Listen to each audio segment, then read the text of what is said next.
Tad vienkārši padalīšos informācijā, kas tad jaunu te notiekās. Vakarā uzsākām 5 lekciju ciklu, tad bija pirmā lekcija diasporas skolotājiem. Un tad tur mēs runājam gan par bērniem, gan par pašiem pedagogiem, gan par vecākiem, gan par vidi. Un tas viss no smadzeņu darbības skatu punkta. Tā apkopot pētījumi, tos, ko jūs iepriekš esat skatījies, kaut kāds jaunākos. Un, piemēram, vakar stāstīju vairāk par to, kā atšķirt bērna vai skolēna nepaklausību, vai tas ir viņa mērķtiecīgi nepaklausīgs viņš ir, vai tas ir smadzeņu nogurums, un kā tas atšķirās, un būtiskākais ir tāda pēcreakcija. Un tieši tā, kad viņš rīkojās, tad nevienmēr to var tā viegli atšķirt, tur var pārprast. Un vissvarīgākais ir, kā mēs reaģējam, disciplinējot šos bērnus, jo izdarot nepareizu pieeju, var sanākt tā, ka mēs īstenībā viņu mazliet smadzeņu darbībai nodaram vēl lielāku kaitējumu. Tāda vēl nākamais mums šodien bija atbraukuši ciemos no TVNet, un kopā ar Māri no Liepājas mēs stāstījām par Neurooptimālu. Tātad Neurooptimālu Latvijā,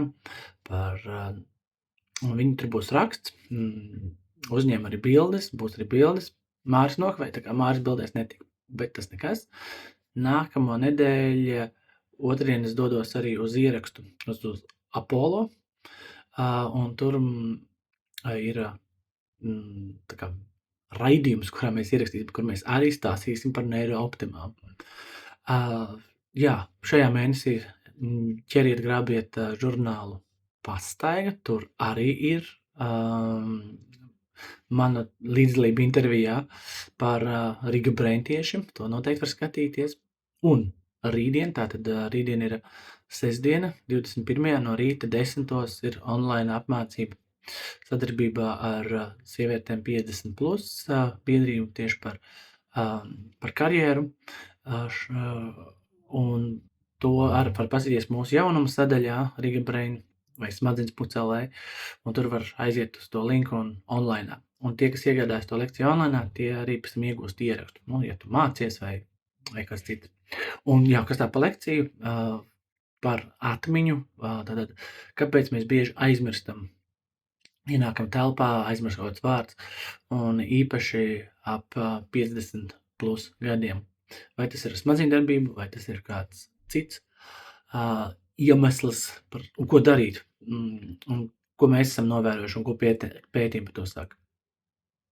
Nu tā, tādi pāris jaunākie jaunumi. Tā kā tiekamies seansos. Starp citu, mums Riga Brain mainīsies arī piedāvājums. Esošiem klientiem mēs izsūtīsim, ka esošais piedāvājums paliek spēkā līdz 1. aprīlim, bet jā, tagad jau viņš ir, un jau pirmie jau izmanto. Tur, piemēram, ir abonements 160 € uz 1 mēnesi, tev ir 4 seansi, kas uzkrājās, ja tu viņus neizmanto mēnešu laikā, un katrs nākamais seans tev ir par 25 €. Tad, ja tu izdēji 4 seansus mēnesī un vēl 5. paņem, tad tas būs par 25.